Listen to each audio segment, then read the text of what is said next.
This record belonged to an ex-girlfriend I had when I was 15. So we would go to her house, and me and a bunch of my friends, and my job was to keep her distracted in the basement. I won't tell you what we did while they went upstairs and stole flammable items out of the God. cabinets. Additionally, a toddy could be made by adding a shot of rum to the hot mix and was dubbed a shush bomber. I'm sorry, sir, but we're all out of schuss. You'll have to have a margarita. I mean, I want to know what's in the Chick-fil-A sauce.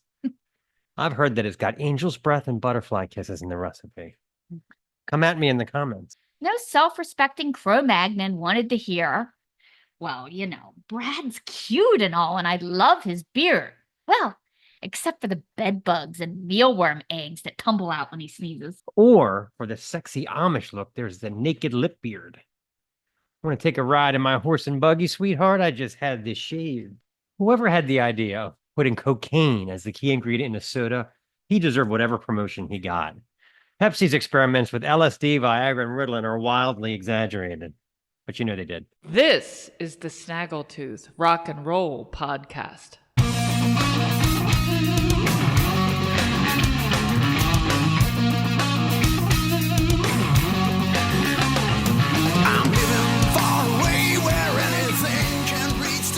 We have returned.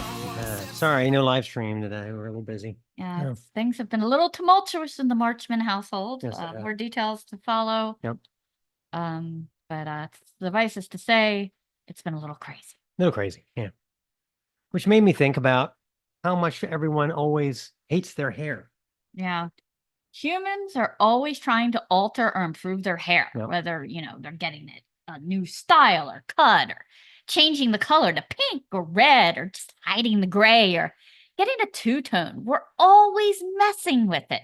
The carpet rarely matches the drapes in most cases. Yeah, weirdly, the drapes usually grow at an alarming rate, and that requires ceaseless trimming, while the carpet becomes more like a throw rug or swatch the older we get. My dad's is about the size of a postage stamp at this point, We're never happy with the hair we get. If it's straight, we want it curly.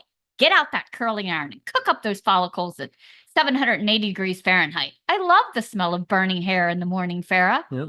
A true story. I bought a holy shit curling iron thinking it would be better.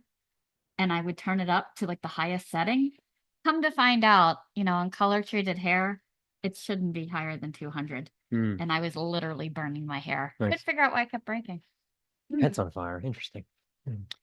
Alternatively, I do remember those 3-hour spiral perms back in the 80s.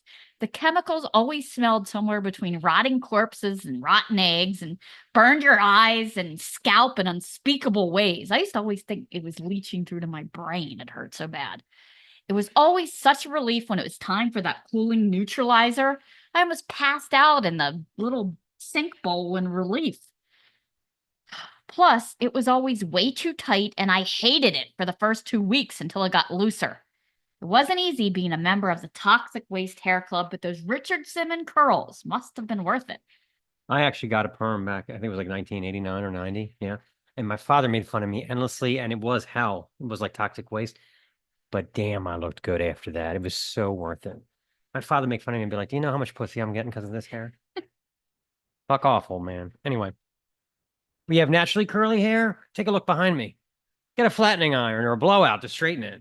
I've read stories about rock stars like in the 70s that tried to straighten their hair. They wanted to look like Mark Farner from Grand Funk Railroad or whatever.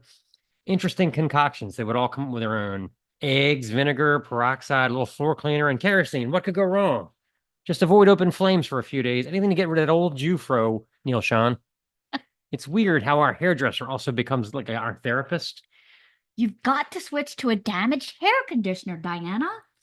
Yeah, but what am I going to do about Ron? They've got him stuck at the Mexican border making license plates out of tin cans. And don't get me started on having to drive his dad to the podiatrist. Well, have you thought about a nice volumizing shampoo after we get rid of these split ends?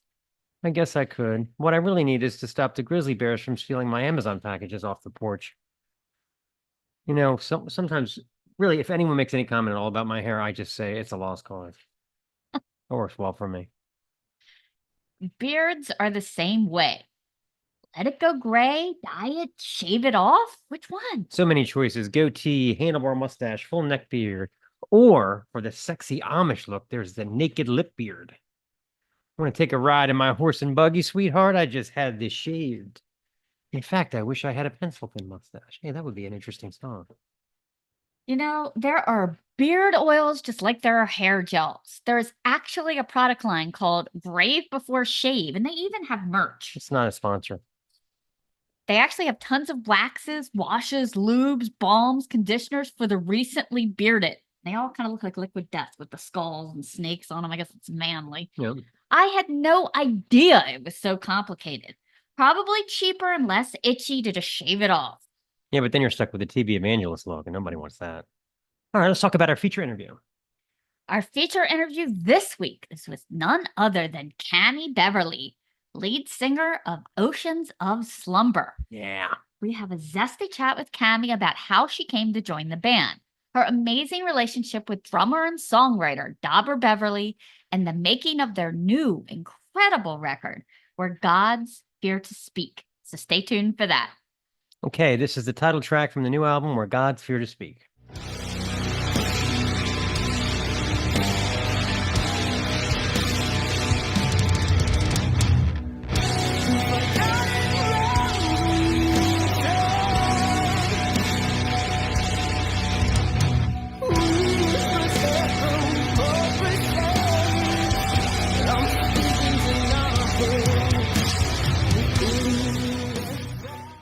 Okay, let's talk about Patreon.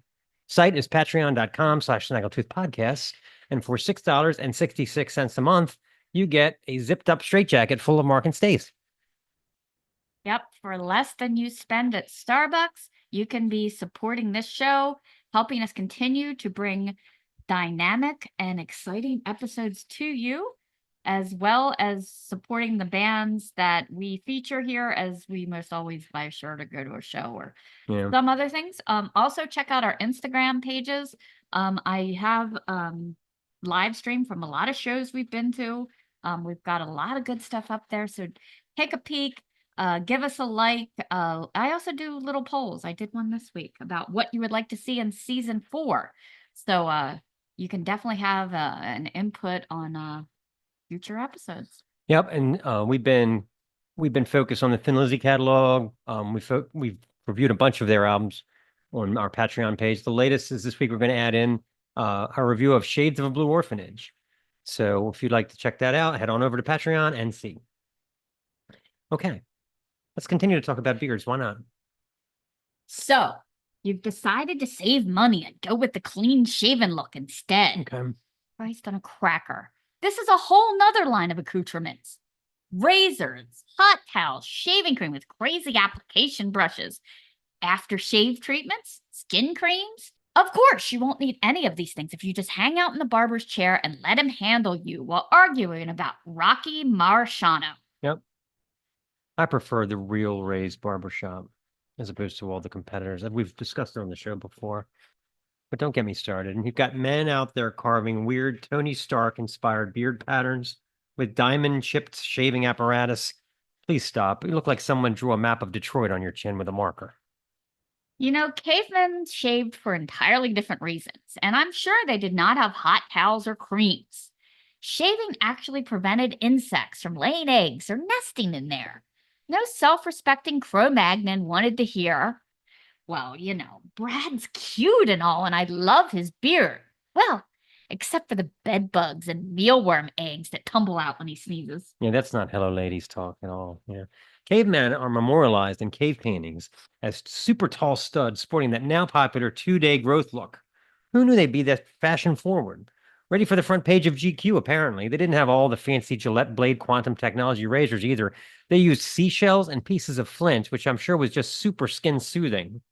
Razor burn complaints today seem to pale in comparison to what they must have had back then with shell scabs or flint scars. Think about this. Cro-Magnon women couldn't have had it much easier. And based on the fact that nobody wants shards of flint near their hoo-hoo or delicate underarms, I'm guessing that their honeypots literally required hacking through the crabgrass, which hardly qualifies as foreplay in most cultures.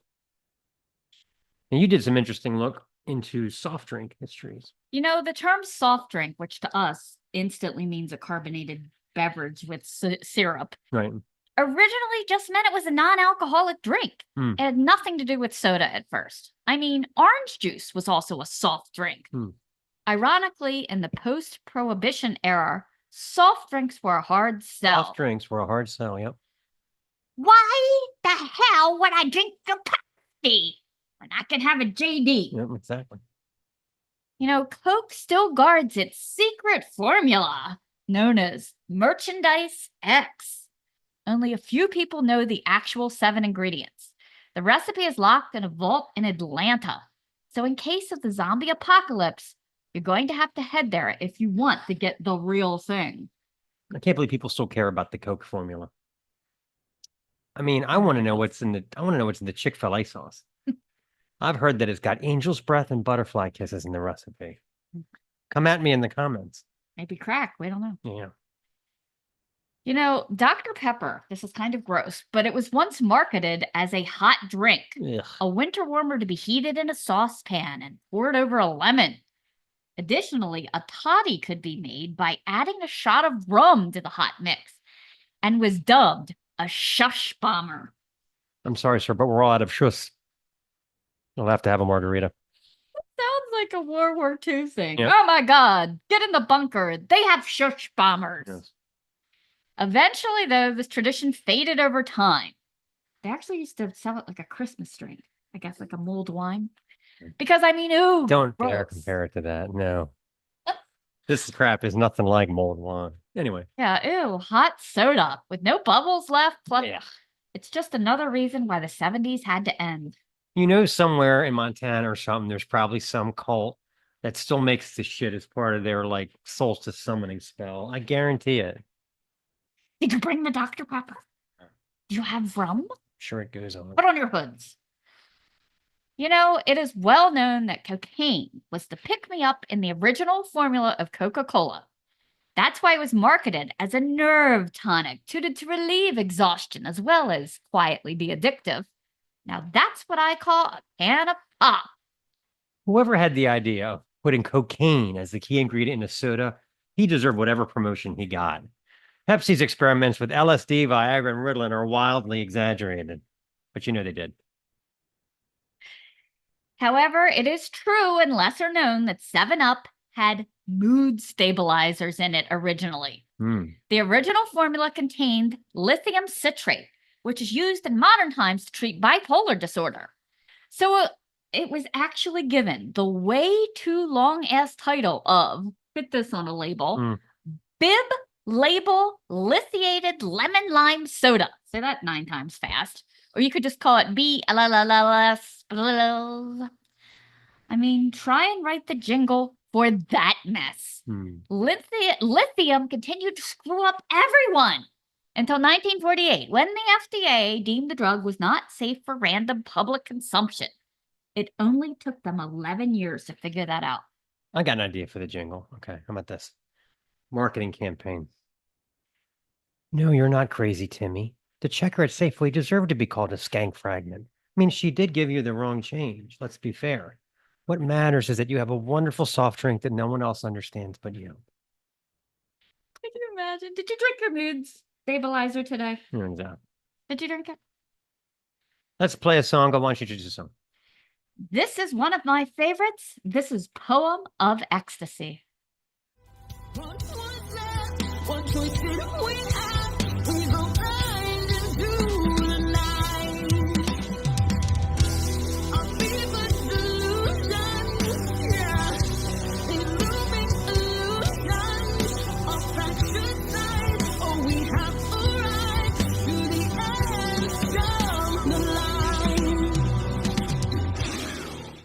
Okay, let's talk about Coffee AM. I discovered this company quite a long time ago, and I will warn you, their coffee is very addictive. Once you have it, nothing in the grocery store comes close. No. Nothing. You can go 8 o'clock coffee, Starbucks, Dunkin' Donuts. Even the expensive stuff doesn't hold a candle. Yeah. No. Part of their fresh taste, as soon as you order it, they get to work roasting up your order exclusively for you. And if you don't believe them, They'll even put your name on the bag or say Mark and Stace, of course, but you can make it say whatever you like. You can have it say Joe's Java. They don't care. They'll put anything on here. Yeah. They have pages of flavored coffee. We really like those. They have some non-flavored coffee. They also have some things available in decaf, although I don't know why you would do that, but maybe some people, not us. I have no idea. We like to be caffeinated. Yes. This I got for the fall. It's a caramel apple coffee. You can smell that right to the bag. We haven't gotten into this yet, but I'm sure it won't be long. Some of the other flavors we got this week. This is a Mexican liqueur and cream coffee. Oh, we never had that one. No. Yummy. No. They're always coming up with new and seasonal flavors. La cucaracha, la cucaracha. You can never get bored. This is a Linzer Tort coffee. So if you're familiar with the dessert Linzer Tort, much less calories. You don't have to be a practicing lawyer to drink that either. So get over our link. Will save you off your first order. It's roasted, shipped right to your door, FedEx.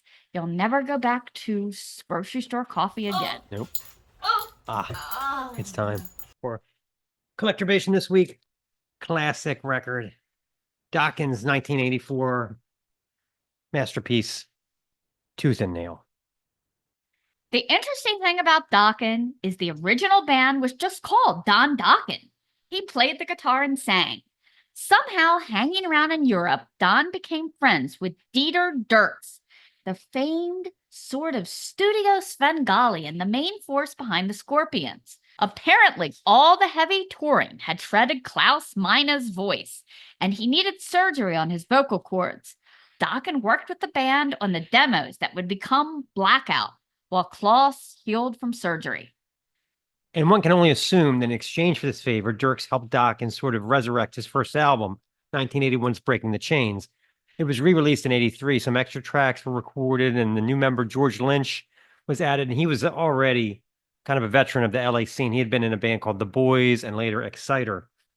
Interestingly, Lynch was also hired in 1982 to join Ozzy's band and replace Brad Gillis. The reason why Ozzy fired him is an unusual one. His hair was too short. Apparently, George Lynch had been driving trucks to make some extra money, and he had to get a haircut. So that is why Jake E. Lee got the gig, because he looked more rock and roll. So there you go. Should have worn a wig. Exactly. Anyway, the recording of this album was very difficult. If you read about it online, even in the early 80s, the bickering between Don Dokken and George Lynch was ever present. They apparently couldn't even be in the same studio at the same time.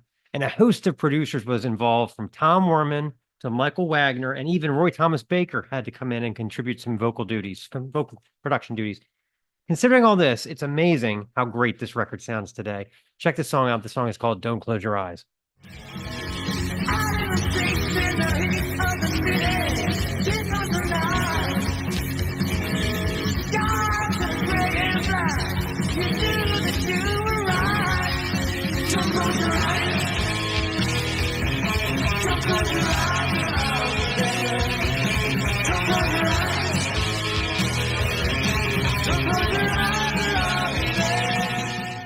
If there's one album that captures the might and magic of the 80s LA rock sound, this is it. Dokken's sophomore disc brags a superb, hook-heavy collection of songs augmented by the dreamiest vocal harmonies this side of Queen, and George Lynch's endless barrage of climactic axe attacks. They could all sing. Yep. The give and take between Dokken and Lynch keep things incredibly fresh, avoiding the filler-esque formulas that many bands of the genre would develop. The title track is frigging D-beat. It is. Yep. Mick Brown hammering away in a sea of reverb. Amazing. Just when Bullets to Spare starts to run out of gas, Lynch saves it with a gorgeous melodic interlude. Dokken's striking performance in Alone Again is sideswiped by a ripping solo that ups the ante, not to mention the wicked riffing in When Heaven Comes Down, the heaviest riff of the hair metal era? Perhaps. While the follow-up, 85's Under Lock and Key, featured a fuller guitar sound and cleaned up Mick Brown's bass drum from hell a little bit, its track listing didn't boast the teeth of this one. Sorry about that. Anyway, so people listen to like late 80s, early 90s hair metal, and it's terrible, right? You're like, oh, who likes that stuff? The thing is, when it first was a new thing, 1984, banner year, the bands were making heavy, heavy hair records. This is one of the three. This was this one, Rats Out of the Cellar, and the first Wasp album. This stuff had teeth when it was new. It was only until later that it kind of got distilled and they all started to sound the same. Anyway, Much hairspray. yeah. All three of those bands would mellow considerably over years, but the records still sound fantastic today. Listen to this one. This is a ripper. When Heaven Comes Down.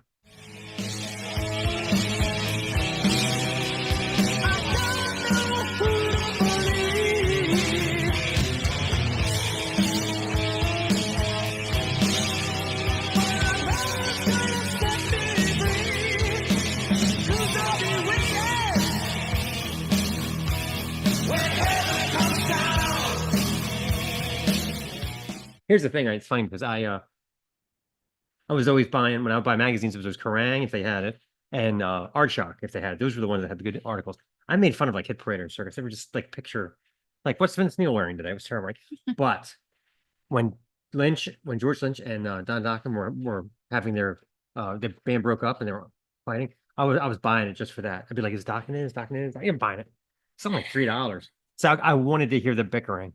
God, so great. Okay. Want to introduce the interview? This is our interview with Cammie. Really have been enjoying this album. Oceans of Slumber is just a powerhouse. Her voice is it's one of those recognizable voices that, I can pick out anywhere. What a fantastic singer. And it's amazing how she learned the death growls, and we'll find out more about what her husband has to do to elicit that from her in the studio. Interesting. Yeah. It's almost like she married her soulmate or something. Isn't that weird? You know someone like that. Anyway, check it out. So sorry for the he just started a new job, so he's about 3 hours away from me right now. Yeah. We're usually together. Usually I'm right next to her on the couch. So you're our first remote interview. So Well, cool. So I'm sure you can understand that with a hubby who's always running around. Yeah, he's gone right now on tour with Necrofire. So, well, it's a great honor to meet you. You're one of the best vocalists I have ever heard. Did you have like some formal training in there? Because you almost have that operatic power. No, I didn't. I didn't take my first vocal lesson until maybe like 2 years ago. And it was mainly just to get some warm-up techniques and to work on like sustainability to make sure like if I felt like my voice is getting tired, like kind of tips and tricks I could do to make sure I was warming up properly or kind of engaging the right muscles and everything.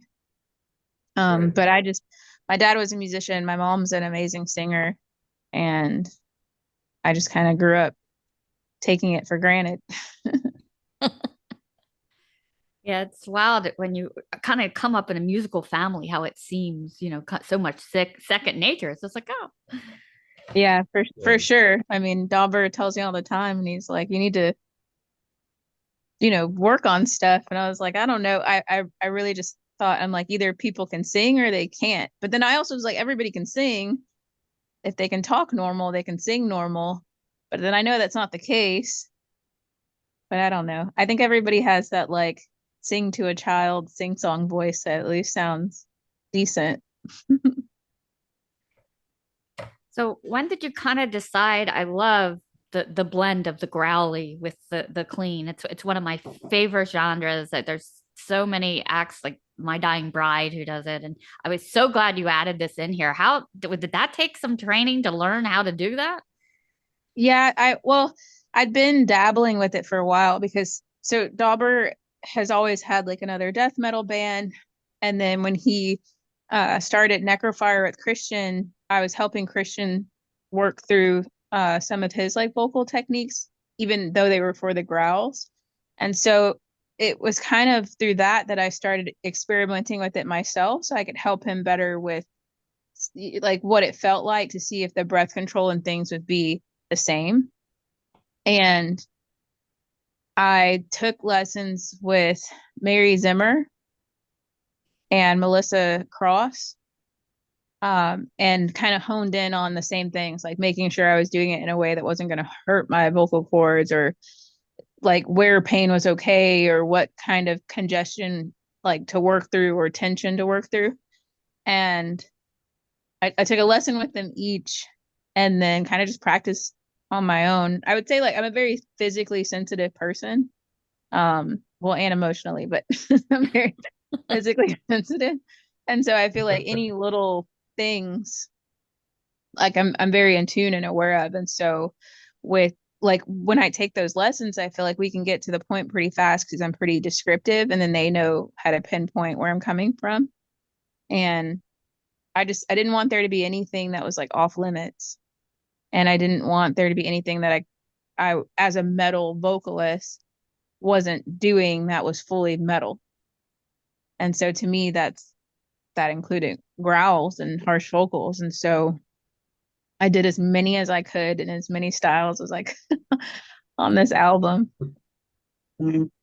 Yeah, I'd love now. I want to set up a duet with you and Carla Carla from Butcher Babies. I would love that. Yeah. Yeah. I've seen she's like gone solo, Yeah. and her and I are friends, and I've been thinking about that too. I think that would be really fun. Great minds think alike. I was like, I'd love to see So what did you figure out to be? What is your pre-vocal warm-up like now that you've So it's learned how to do mainly it properly? How do you warm up before a show? it's mainly, so I used to like sing more, and that kind of isn't necessary. Like if you've been talking all day for the most part, you know, they're an internal muscle, they're warmed up. That really it's about like getting all the mechanisms between nose, throat, chest, and like belly to be in sync. And so it's mainly breath work. So there's like quick breaths, and then it's like, I think it's called your glottal. I don't know.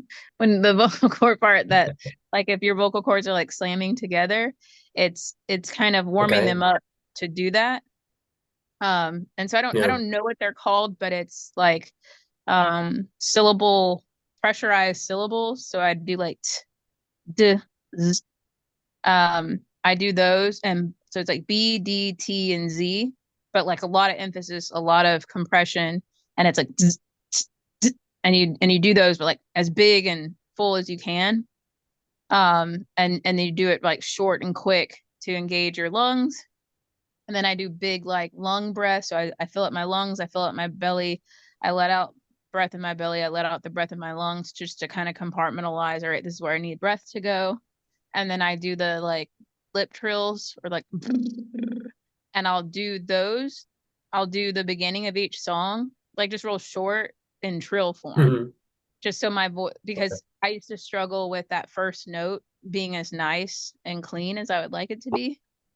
And so the trills help me just attack that first note and line of each song more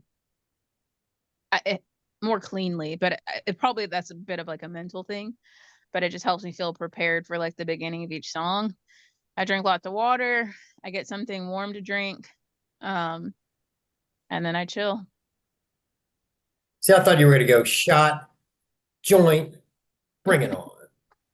I used to do a shot of whiskey, but then I was like, I don't really need this. It would make me kind of the heartburn. So I'd be like, well, it's not helping now. Like, where's the stage? Can't find it. Yeah. You know?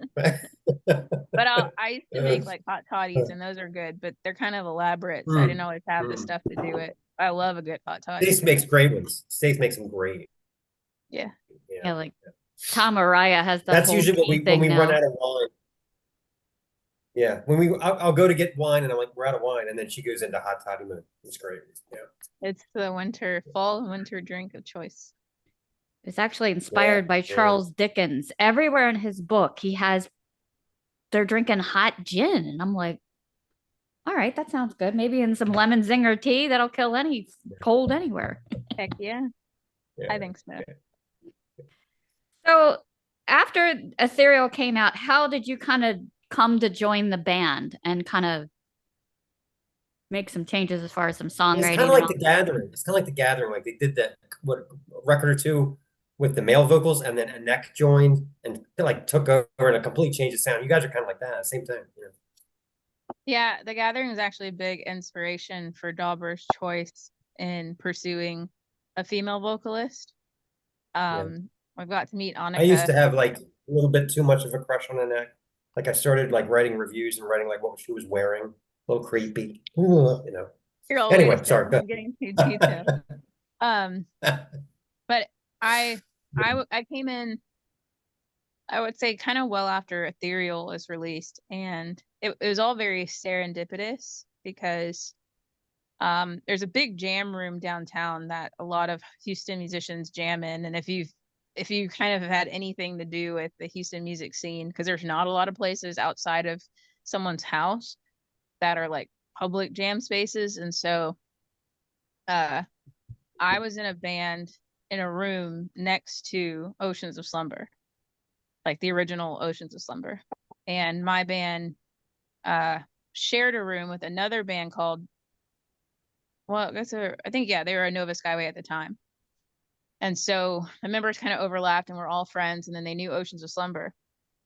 Oceans of Slumber had a show coming up, and the opening band like dropped out, and they asked a Nova to do it, but I think they might have already been on the show, and then they were like, well, we can get this other band to open. And that was my band. And I was like, absolutely not. Like, I don't want to do it. We're not metal. It's like, it's just rude to just show up and do. We were kind of like a post rock, pop rock, whatever you want to Okay. call it. And Okay. I was like, I don't want to do it. Like, we're not metal. And I know metalheads appreciate their metal. And so they were like, no, we're going to do the show. It'll be our biggest crowd. Like, we got to do it. And it's Oceans of Slumber. Like, we can't tell them no. And I was like, okay, cool. So we go to the show, and I remember it was Dauber, his friend Jeff, and I think our friend Carl, and they were standing in the middle. They're big guys, and their arms are crossed, and they look so mad. And I was like, they hate us. Those are the metalheads I was talking about. Like, but they're just serious looking people now that I've come to know them. And after the show, Dauber sent the singer Ronnie over to talk to me to ask about doing a duet on the upcoming Winter album. And so I was like, yeah, of course, like, cool. And then I think I left and got super high with my friends, and so I didn't even stay for the rest of the show. And so they reached back out, and originally, so Winter was finished and written with Ronnie, and I came in and I did a duet on Turpentine. But after Ronnie had to leave, and they decided, oh, dropped you. Sorry. After Ronnie had to leave, Sorry, we've done and it. We've done it too. and they decided he wouldn't like return, like he wasn't going to be in the band anymore. I re-recorded Winter fully, and Dauber asked me to be in the band like permanently.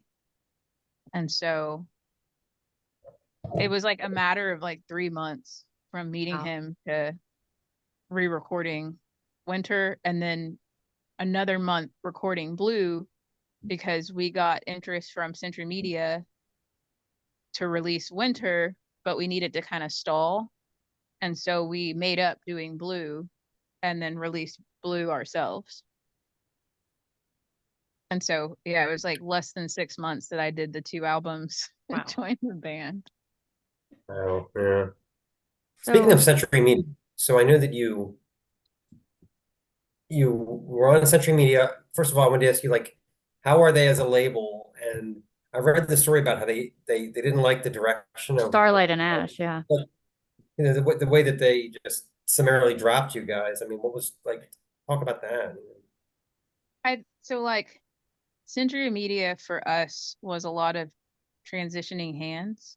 For every Mhm. album, we had an entirely different team handling our release and everything to do from like an entirely different team. We had a different PR person every time, different like manager every time, not manager, but like different point person at Century Media. We had a different promotions team. Like every single album, we had a completely different team, and it was either through on their own side, like transition, because the head of Century Media that signed us left.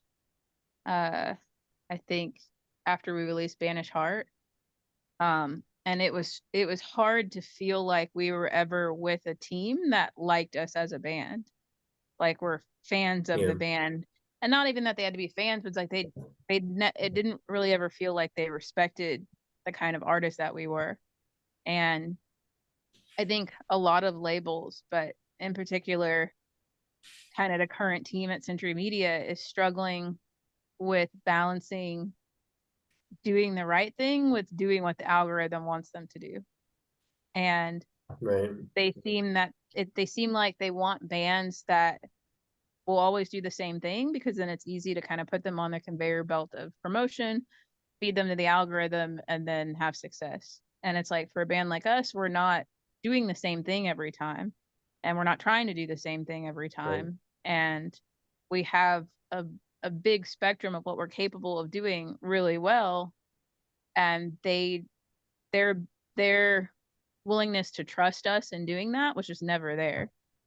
And so whenever after they weren't, the German side loved us, and they were like, it was kind of split. So there's Germany and Europe, and then there's the US side, and they always kind of clashed over us and what to do with us, and how much they appreciated us, because we're a much bigger band in Europe than we are here. And so in the US.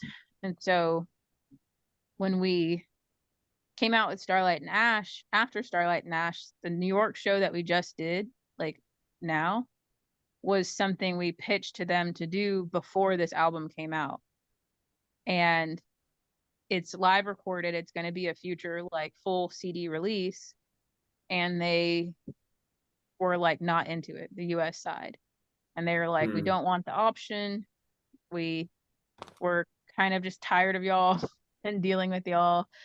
You know, a lot of talk on their side that were difficult. But it's like, yeah, we stayed on them to fulfill the promises and the things that they said they would do, and helping us develop and helping us promote. I feel like they just expected us as artists to do everything ourselves, and then they just put out the album.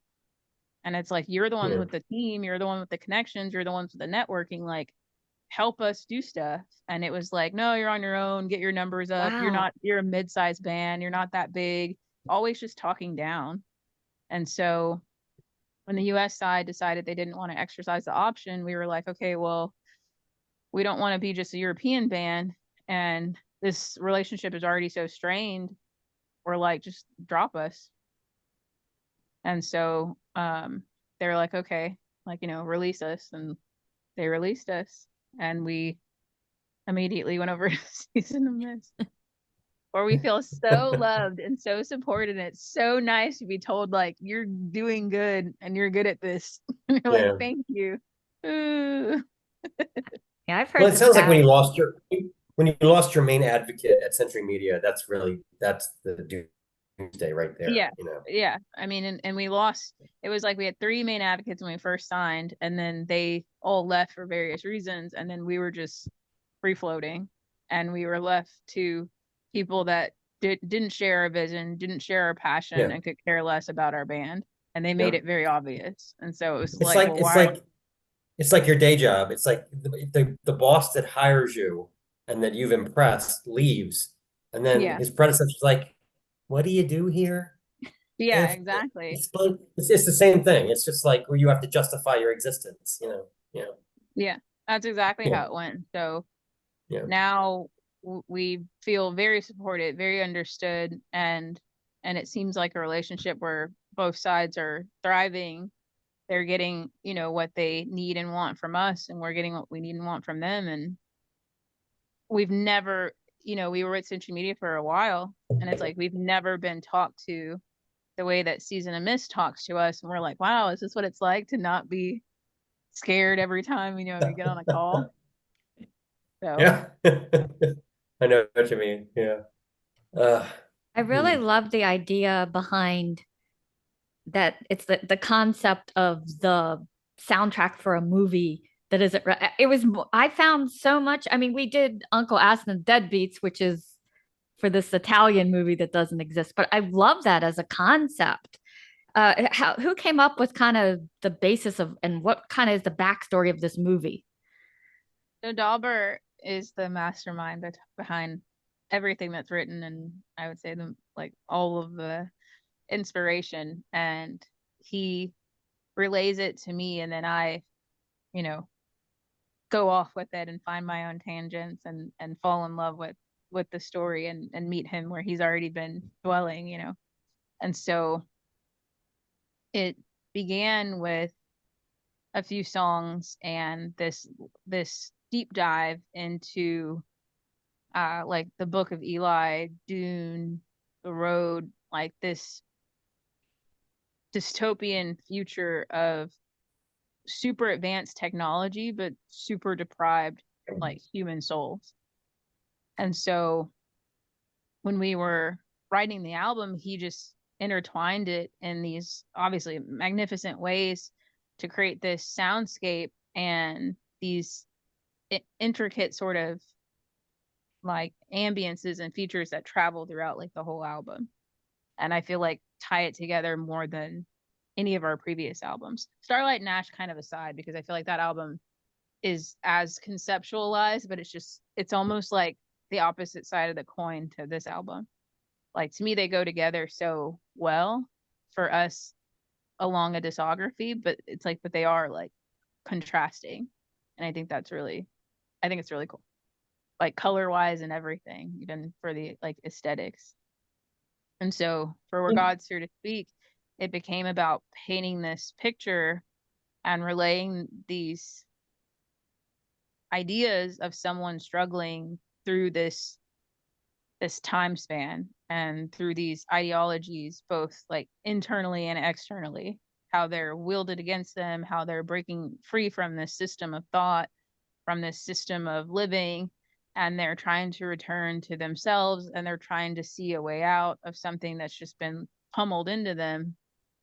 And it's a long and arduous journey, and sometimes there is no happy ending, but just breaking free is all you can get, but that's still enough, like you die a slave or you die a free man, and it's like we wanted to kind of capture all of that, and then the imagery just kept layering and layering until we really are like, dang, where's our movie? Yeah, it's a movie needs to be done.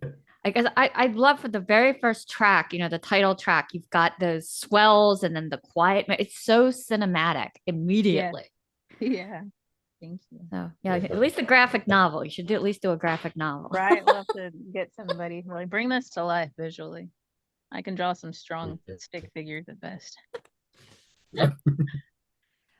So for like a lot of the different when you have those kind of orchestral swells and then you have kind of the quiet parts, when you're building a song like that, is there a jumping off point? Like where do you start? Oh, I mean that's a question for Dauber. He writes all the music, and I tell him all the time, like, because I feel like I can literally see melodies. Like the songs are particles and landscapes like in my head, and I can see the path that the melody needs to find.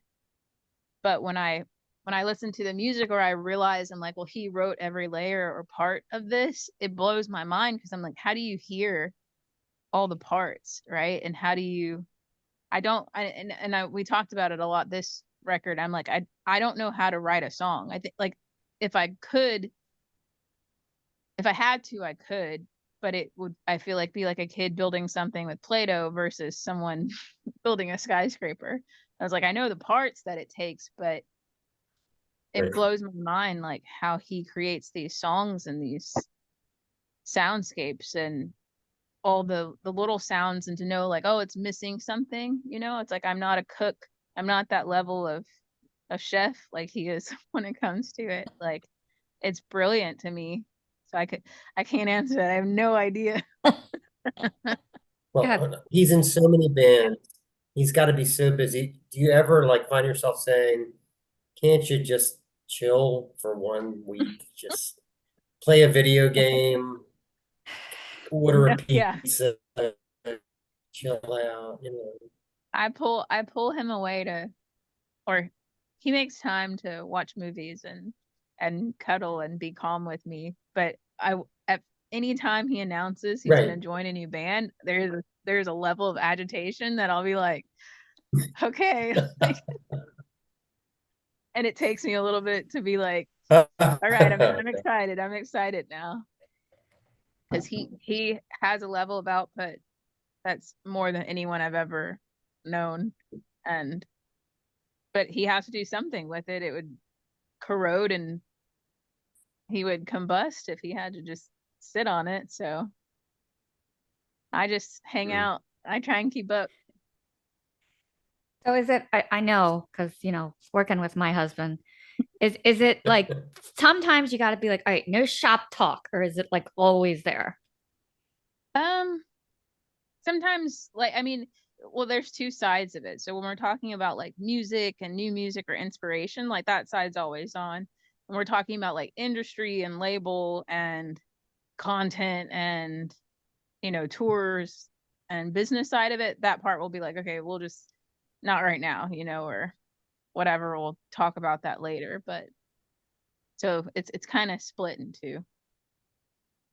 Yeah, it's tough. There are some Saturdays when he'll be like, all right, we're going to shoot a mockumentary, rockumentary. I'm like, doesn't everyone do this on Saturday? Okay, here we go. Slowly slides the cookies Hey, and that turned novel out back great. on the table. That turned really well. So So you understand for I sure. want to do that again. That was great. Oh my God. There's no more sock puppet theater. That turned out great. I mean, come on. We should have Something done. symbolic with the 3 bells. Well, it's the tolling of the bells, and it's been a theme that we've had throughout the albums for a while.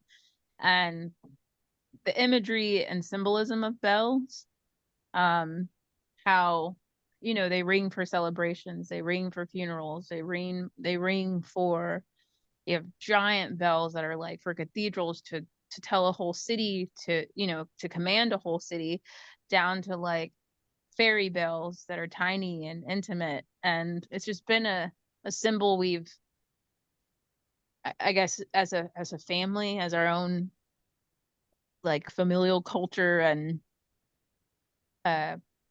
just over time kept with us.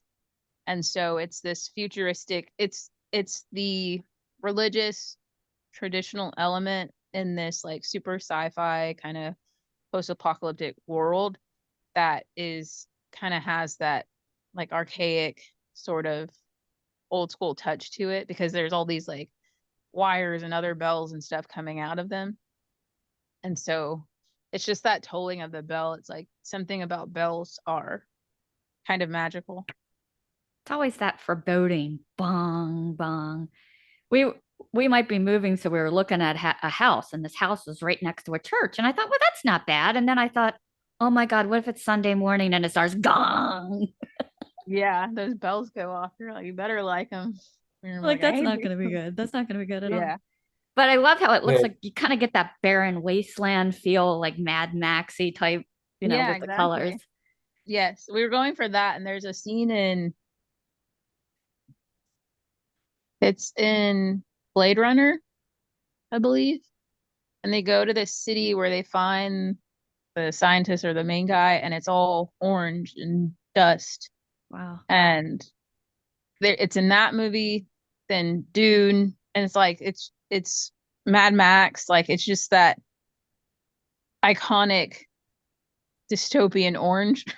Yes. And Took me a so paint. yeah, we wanted to use it, and then we loved the warm contrast to the starlight and ash cooler colors and blues and greens.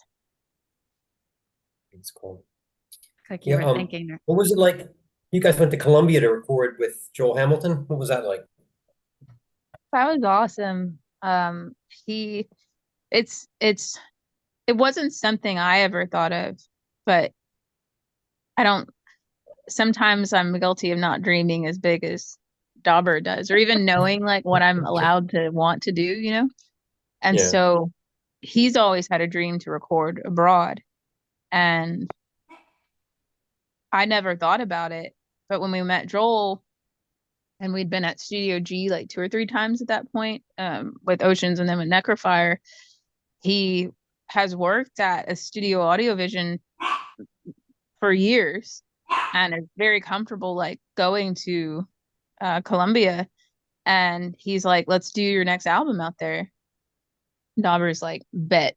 So the time comes up and it all worked out, and they were like, let's go. And it was so inspiring and so relieving and like replenishing and intense, because it's like to be doing something new somewhere new, there's just so much novelty and excitement and exploration and curiosity to that. And so when we got the chance to like finally get there and settle in, between taking in everything outside of like kind of the studio compound, eating the food, meeting people, the turbulent yet incredibly rich history of Bogota and just Colombia in general, going and seeing like old places, you know, like old mountains, old cathedrals, old streets, old fountains. They hold so much energy and vibration for life and lineage and tradition, and then they're wrapped up in the now, and it's not something people like us like take for granted, you know. We're sensitive like that, and so it really infused and invigorated us to make sure that we recorded something that was powerful and represented not just where we were but where we were from, and then that not only we could be proud of, but the people who shared their city with us, because it was very exciting, and we got several locals to come and be on the album doing background instrumentals and vocals. There's 2 songs that are in the vault. We have a vault now. I guess we've had one for a while, but they're in the vault, and we'll figure out giving them life and maybe tying them on to the recording that comes out in addition to what we recorded in New York. But it's truly an amazing experience, and I'd like to do it again somewhere else now that I know I can dream that, something I can ask for. That it's like I would love to go somewhere else, because there's nothing like it. It's you can do things at home, you can DIY it up, you can do everything on a computer laptop at your local coffee place, but there's something necessary to like real life breathing, feeling, doing, oh hello, and getting that essence of just real life into what you're doing. It was just different, and it's definitely what we needed as people and as a band. Did you have to haul all your gear there too? No, we took Oh. very minimal. I think we I think we just took the guitars and the bass. The gear talk is, anytime we record anywhere other than Houston, there's so much gear talk, and I leave that to the guys. But I know there's a lot of discussion about, you know, what the studio has, what we're gonna need, and what we take. But we couldn't take a lot because it was a long flight. This All is right, that Lucius. settles it. Stace, He we're has flying to recently Columbia. decided he interviews. I don't know what's wrong with him. He Yeah, does. He looks very Stace, we're distinct. flying to Columbia to do the show down there. Hmm? I'm all fired up now to go to Columbia. Let's go down there and do the show. You should totally go. But it's very cheap to. It's like the dollar to, I don't know even what currency they use. The amount of food that we ate in relation to the amount of money we spent. We ate so much food because it was such good food, because they don't do preservatives and all that. So between like Right. the market place that we go to get fresh bread and fruit, and like the restaurants, we ate like a bunch of sushi of all things, because I was like, oh my God, it's so cheap, Really? and I want all the sushi, and it was so good. And we went to steakhouses, like it was crazy.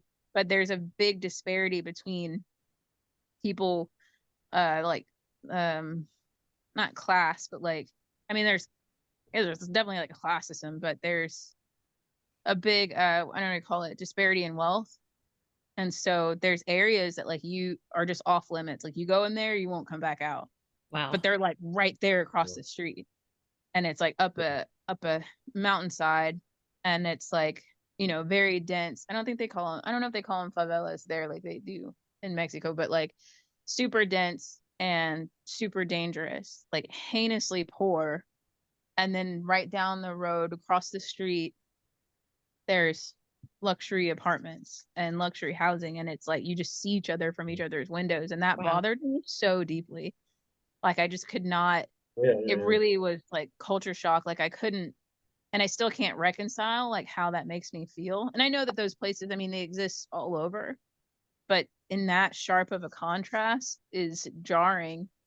And then, you know, it was like we want to help, and we're like, well, buy candy or fruit, we'll take it because there's kids and stuff, you know, and you see them like going through the trash or just God. wandering around, but they're right across the street, but like nobody crosses the street. Like, do not go over there. And so we were just like, man, it was wild though. Just a beautiful, beautiful place, but you know, it has its problems, and they fixed a lot, but there's still, you know, there's just so much between people when you get issues like that. With I was reading somewhere where Dauber had to do something to irritate you to get you to the level. What does he do to bother you? He thinks that, well, there's a certain, I don't know, like there's a certain amount of agitation that he feels like I need to get to, where it's like I'll just cut off overthinking, and it's almost, it's like I'm a robot or something, or there's like a microchip, and if you say the right combination, then it's like I just go into perform mode, and he's like, there it is, capture it. And it's mostly getting me like out of my head, and sometimes that takes me like, I guess, getting upset is what he's figured out. And so I've gotten a lot better. Recording used to be incredibly challenging for me emotionally, because it's like you're under a microscope. You're like, you have this idea of it needing to be perfect, but that's like entirely subjective what it means, and you can really just crumble under the pressure of it. I've gotten a lot better. And so he'll kind of decide like he wants something on a spot, not randomly. He knows what he wants. It's random to me because he hasn't said anything about it before that moment. And then it's like, it needs more, or actually this part has changed. I need you to do this. And it's like a pop quiz, you know? And so then, because I'm not into improving really at all, especially when it comes to the studio, because I'm like, I didn't get a chance to overthink this. And so he'll kind of throw me curveballs or ask for more in a spot where, you know, I haven't thought of anything, because he wants it off the cuff, or he wants that emotion out of my voice. And so I trust him, and it's all within, I guess, the safety net of how much emotional turmoil he wants after the show. But a little bit of sushi and cookies, and usually I'm fine again. So he's like your producer. Oh, He's like your totally. personal producer, yeah.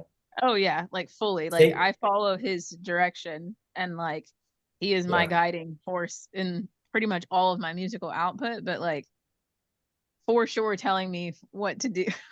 Like, all Yeah. right, and I'll be mad, but I'll figure it out. Yeah, exactly. That it sounds like you guys are like me and Stace, where she'll deliver a joke and I'll be like, let me try again. You know? Like, really? And we can do it Oh, without man. getting pissed off at each other, usually, even though I can be a real asshole sometimes. Yeah. We learn to charge on. Yeah. Yeah. So for your video for where God's Fear to Speak, how long did you have to hang upside down? Oh man, that it was it had to have been less than a minute. Wow. Wow. But to get up to like are you familiar with shibari at all? No. Oh, no. So like to get up to that pose, you have to be you're tied up in sections. And so it's like your hands, your wrists, your arms, kind of like generally working like down your body to invert you up. And so when everything else is tied, and then it's the last like hoist. So it's like my top half is tied, that's hoisted up, bottom half is getting tied, and then right when we're like, okay, we need this shot, I'm hoisted up to be inverted. And it's so intense. It's incredibly intense. It looks serene. I don't know if it looks painful, but it is very painful. And it's releasing and relaxing, but in like a really intense, because you have to surrender or like short circuit and die kind of way. Like you can freak out if you want to, but it's probably going to make everything worse. And so the release and the relaxation comes from like total surrender, but not because it feels relaxing, if that makes sense. Yeah.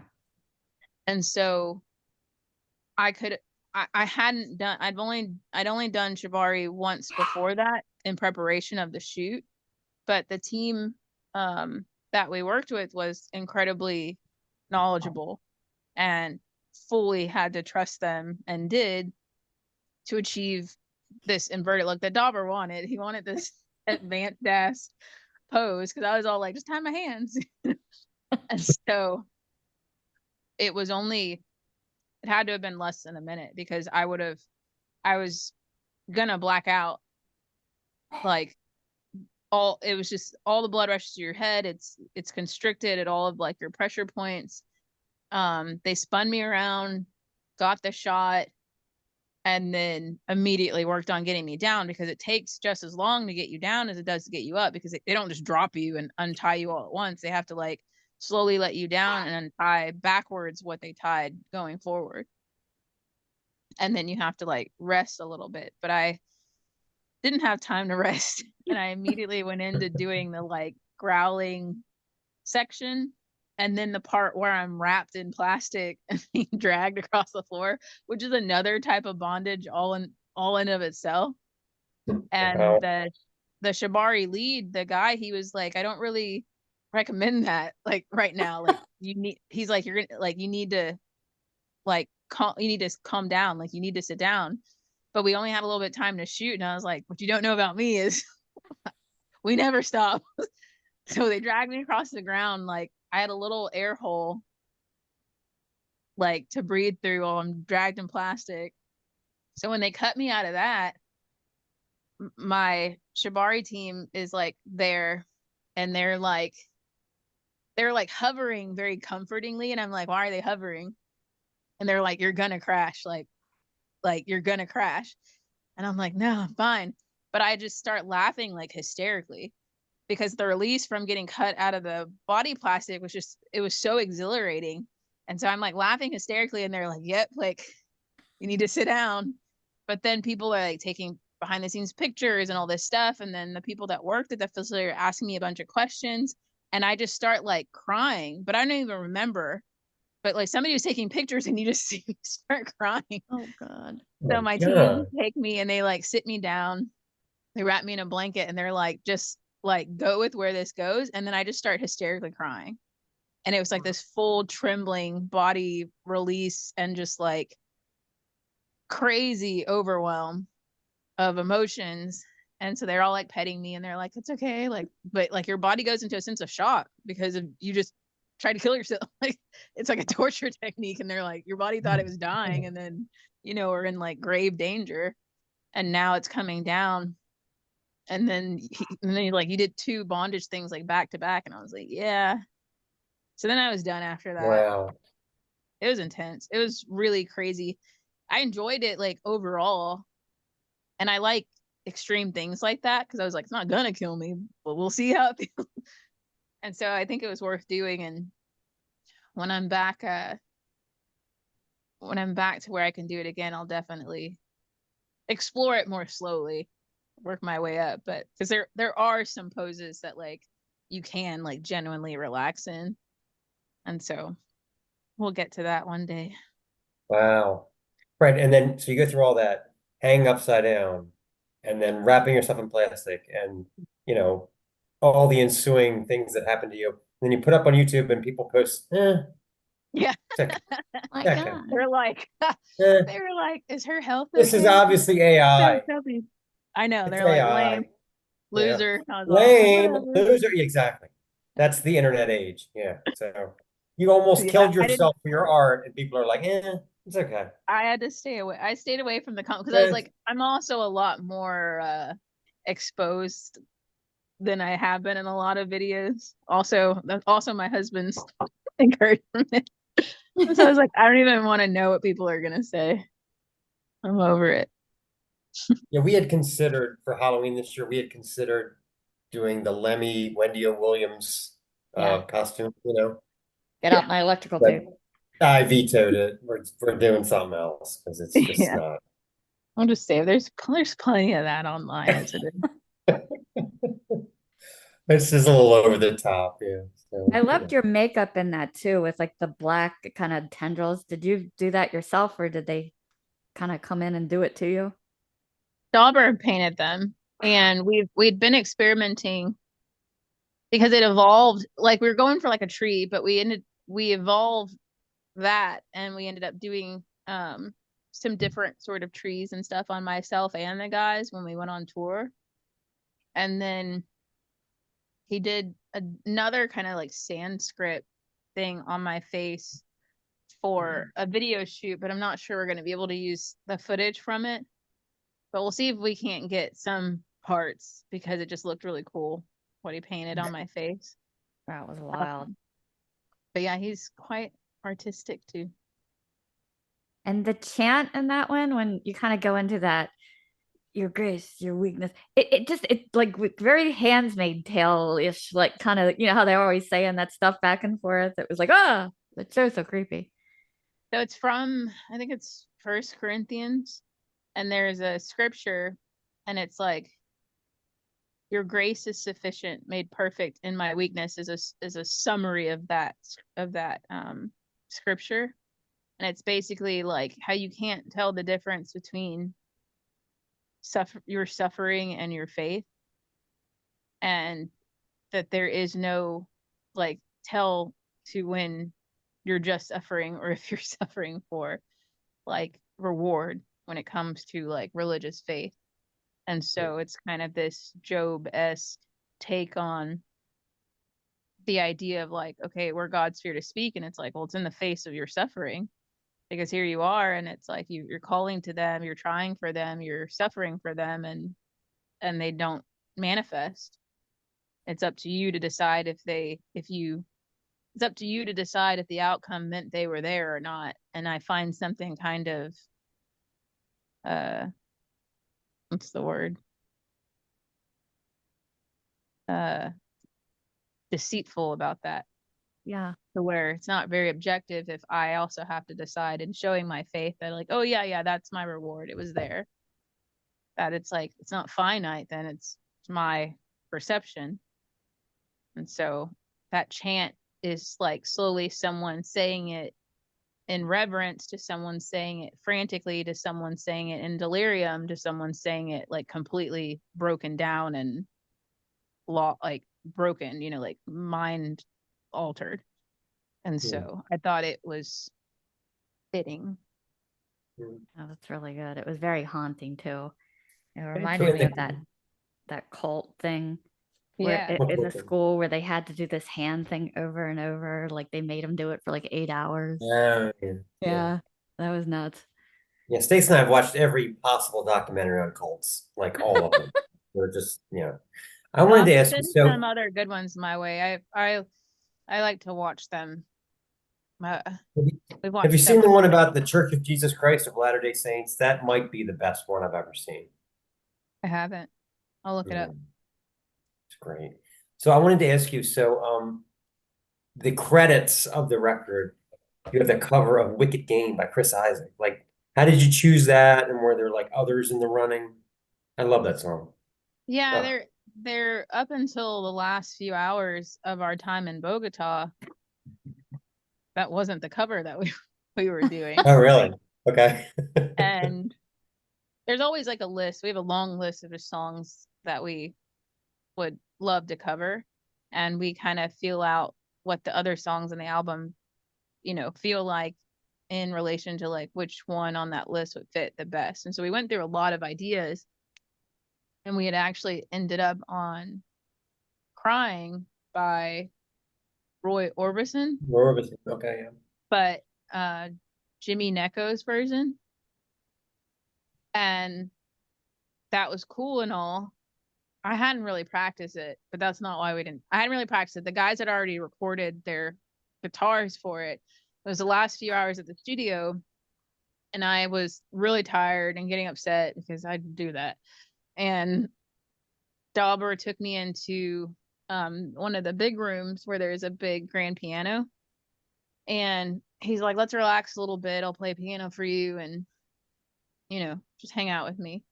And so he's playing piano, we're chilling, and he starts playing Wicked Game and was like, what do you think of this song? Like, can you sing it?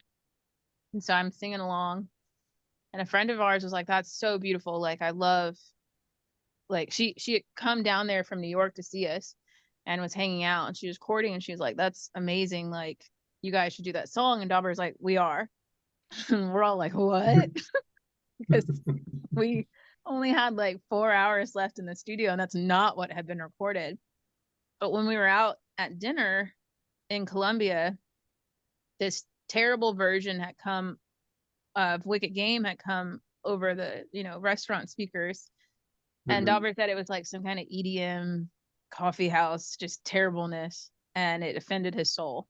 And he had leaned over to Joel, and he was like, we're gonna do this song, like this is blasphemy. Okay. That was the Joel's over. like, yeah, and Joel's like, yeah, that'd be a good idea, but not like, he didn't mean like at the studio now. And so you fast forward to the last few hours, and he's like, we're gonna do this song and we're gonna do it live. Wow. So we pull everything into the big room, like mic it all up, send the snakes back to the control room, and I think we went through the song 5 times, and that 5th take is the one that's on the album. And so those are the kind of curveballs he likes to throw us. Throw me to get that raw. But it was so magic, and to do anything live together, because it's just not really how a lot of people record anymore. Like, I enjoy it the most, and that's how I always thought everybody recorded. So imagine my surprise when I got into the studio and I'm like, oh, I'm isolated in a booth, like, boo. And so it's one of my favorite ways to record. And I feel like, because it takes the pressure off of the individual, and then it's like a group effort, and there's just that synergy and magic in the room. And so to capture it live, we got it on video, and it was really cool. Like, and it just happened because he decided. Legend has it that when James Hetfield went in to make the Black Album, he played that song, that Chris Isaak song, for Bob Rock, and said, can you teach me how to sing like this? And Bob Rock said, absolutely, for $10 million a day, I'll do whatever you want, whatever. Yeah. Well, and so fast forward to us being home. So Lyle Lovett is Dauber's cousin. Oh, wow. Okay. And he's toured with Chris Isaak several times. And so we messaged Lyle, and we're like, can you send this to Chris? And tell him that we did this song. That's great. And he sent it, and he's like, I'll send it. He doesn't always answer me. But he wrote back, and he's like, I'm on a bus in the middle of wherever, and he's like kind of grumpy. So he's like, I'll listen to it when I get a chance. So that's just, we know he got it. But Lyle liked it. Okay, that's great. Cousin Lyle liked it, so I'll take that any day. We got to have a phone call with him, and I love his speaking voice as much as his singing voice. So when he says Cousin Cammie, it makes me smile. I love the video too for Poem of Ecstasy, where you guys are kind of facing each other in a circle.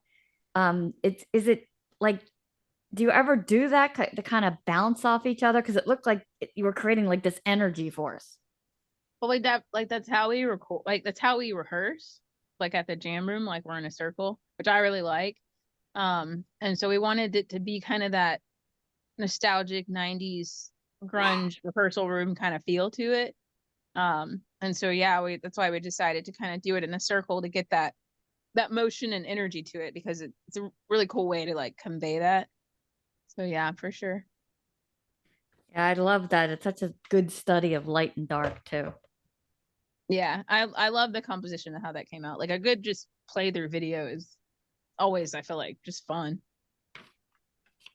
All right, so we play a game on the show. Don't be frightened. I have 100 questions in front of me, but don't worry, you're only going to answer 5, and you're going to pick the numbers you're going to answer. Oh, fun. So 5 numbers between 1 and 100. You got to pick. I have to grab another drink. I'll be right back. Okay. 3, 7, 19, 49, and 57. All right. Number 3. Have you ever walked in on someone in a public restroom? What did you do or say, if anything? Oh my God, all the time, because these venues have the most rickety, terrible bathrooms ever, to where you're like, I don't even know if this is the bathroom or where I'm going. The doors don't close, or there's no door at all. So I'm always just like, sorry, and giggle and shuffle away. I think the weirdest thing that ever happened to me in a bathroom, we were at like an NHL game, and I forgot my phone was in my back pocket. So when I went to take my shorts down, it bounced like 2 stalls over. Oh, And no. I was like, oh, I'll get it when I'm in it, when I'm done. And because it was empty, and when I got up to get it, it was gone. Oh no. And then we went to Lost and Found, and it was there. I said, who's So picks up a fast. phone and runs to Lost and Found? It was weird. Wait a minute, though, but tell her the best part. Like, so then we went back to Oh. our seats, and you said, I lost my phone, and I said, So did I. so did I. We both lost our phones at the same exact time. He put it Oh my down getting something to eat and didn't remember where he left it. He was like carrying food back. I was like, are you Was it at kidding the- me?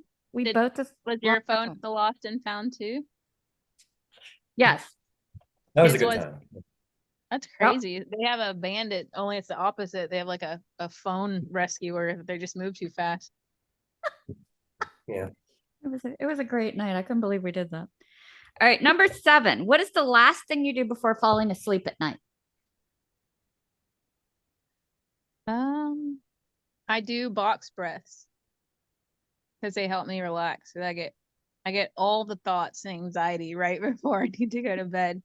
And so the last thing I can remember doing will usually be my box breath. So it's 4 in, hold for 4, 4 out, hold for 4, and you just repeat that. I have to try that one the next time I can't fall Very asleep. interesting. It works pretty well. Or I do breaths like you breathe out longer than you breathe in, whatever the count, and that one helps a lot too. That's wild. I Yeah. try to do deep breaths running. That kind of helps. Mhm. Then I don't care about anything. After I get done about 4 miles, I'm like, I don't care about anything anymore.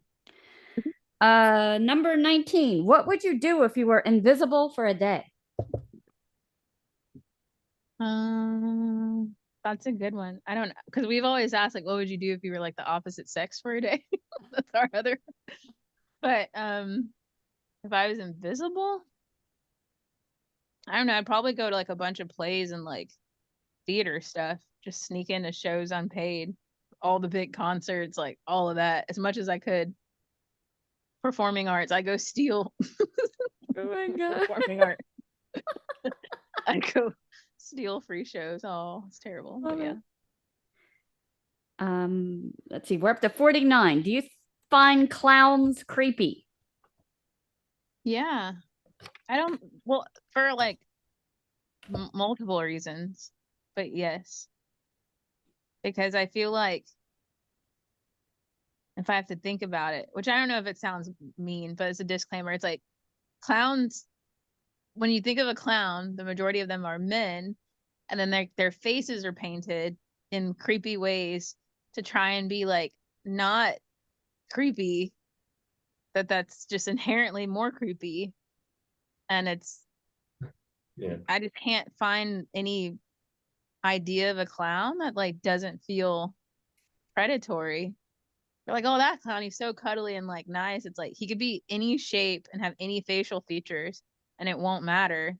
Even like a baby clown, you're just like, there's something, you're just like, no, like demon, like just not fun. So I don't know. I've never had a bad experience with clowns. Even the new Joker guy, you don't find him a little I cuddly? feel like that's less creepy than ones that are meant to look funny. And So he's I a don't know serial what that killer. says. So there it is. Right. So I don't know what that There it says about is. me. Yeah, It's all John just show Wayne us what we're Gacy, that getting. ruined clowns The for me cuddliest serial forever. killer except for Well, because then Yeah. you had what's his face? Gacy. Yeah. John Wayne And he Gacy. was like a regular happy, supposed to be happy clown. He ruined it. I think even All right, so Ronald what we always say McDonald about is him creepy. is, what we always say about John Wayne Gacy is, he never got credit for his masonry skills. He was so good with concrete because he had like what? How many bodies, Stace? Oh yeah, I Like guess it's true. He had like what, 67 58. bodies? And he was constantly putting the concrete was perfect. I mean, he missed his He had his calling, in my 10,000 opinion. hours. Yeah, he was like a He should have been a professional. So mason. he should have. He could He have was a been professional, fine, but he had to get smooth. all killerish. Yeah. Got distracted with the killing. Jesus. I'm terrible with concrete. I can't do concrete like that. I mean, he was the man. Yeah. Artistry. Anyway. All right, 57, last one. If you could be born in another time period or decade, what would you pick? Probably the 80s. I have to disclaimer. I can't go back too far if I'm going to be looking the same way. So Why do you think it was? Why the 80s? Huh? Why the 80s? Stace and I were both there. It's a little overrated. I mean, well, maybe then I would say maybe like the 70s when like psychedelics were still legal, music was still new, and like you could still run off and be like a world explorer before the internet. Like yeah. I feel like it was the cutoff of like observation versus just exploration. And so music was coming out and then drugs were coming out. Like a win-win. Led Zeppelin tickets $9, you know. Right. Yeah. Things were like affordable. You could just hitchhike your way to a whole new life. Like it seemed like romantic. I don't know. Gas was like 12 cents a gallon, you know. Yeah. Crazy. So I would say the 70s. I feel like I'd blend in. I like bell bottoms and stuff. Disco, yeah. I mean, maybe not disco, but like other stuff. I don't know about all that. Yeah. Yeah, we always said if they had like done a documentary or had footage, like a whole lot of it from the original Woodstock, it probably wouldn't be too far from Woodstock in the 90s. Yeah. They'd be like, You can't tell me that no females were oppressed in the original Woodstock. I mean, come on, you know. Oh, that was the era of like James Bond. Like, remember the James Bond movies where he would say things and it would like take your breath away. He was so sexist. I mean, come on. Yeah, you'd be like, James. Sean Connery, yeah. Well, sir, that does not fly now. He would be like, "Get me a beer, you silly bitch," you know. Exactly. Or like spanking women in movies and be like, "Oh my Right. God." But That's always my favorite. Like, you just spanked your wife. Original That's cool. Woodstock, yeah, nobody got assaulted. Bullshit. Oh no. I'm there's probably a lot of terrible things still going on at that Woodstock. But like I said, it was exploration before observation. And so while things were progressing and they're making waves, there was a lot more to overcome back then than the 90s. Exactly. So I can't imagine, sexism isn't new.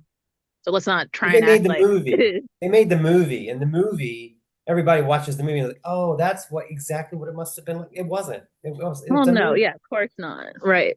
Yeah. Anyway. Well, I loved how you did that kind of intimate 50 ticket thing for the album release party. How would you, I would love to hear how you integrated the strings into that music. Oh man, Dauber wrote the string parts and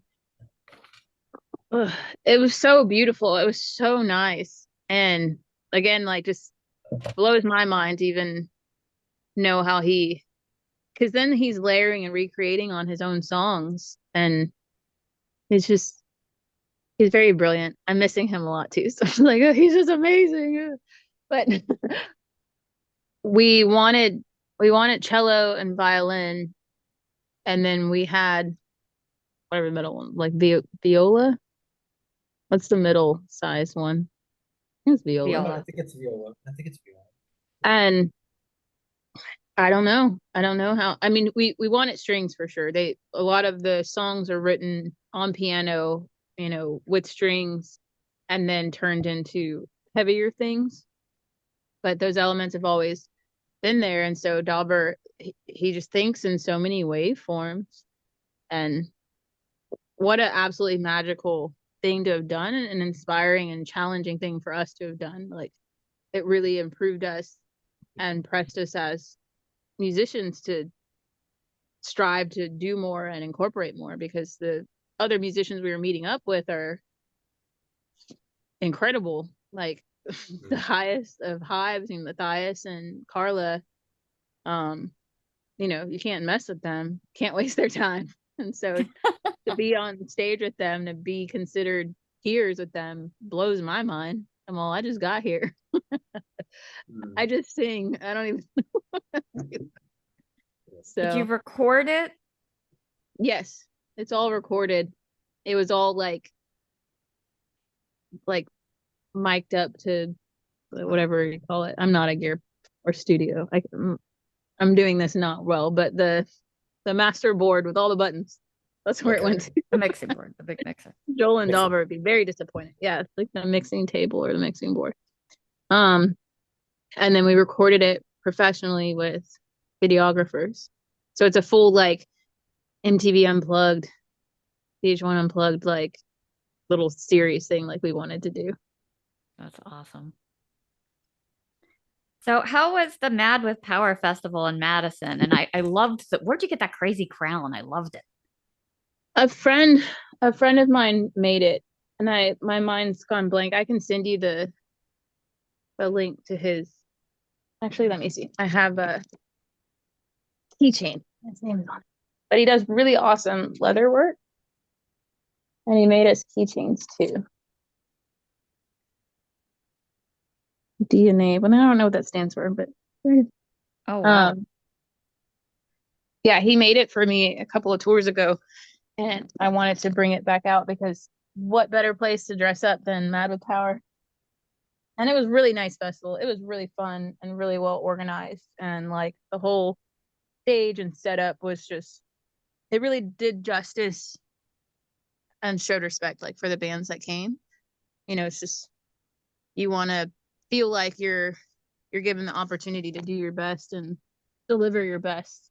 And for a festival, there's a bit of responsibility to accommodate the artists and make sure that they can do that, and they're not showing up to a bungalow or something.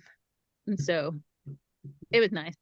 We had a lot of fun. Did you discover, were you able to hear anybody else that you had not previously got to hear that you really liked? I did not, because I can make a confession. I can kind of make it now. We've kind of soft announced, but I am pregnant. Oh my gosh, an exclusive.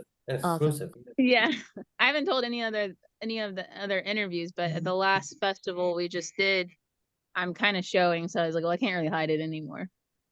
But we're superior to all of them, so it's great that yeah, you picked us. Yeah. and so I was sleeping and or throwing up. I was not on stage. And so I didn't get to check. I really did not leave backstage, but to perform. I went to the merch table afterwards to say hi a little bit, and then I had to go back.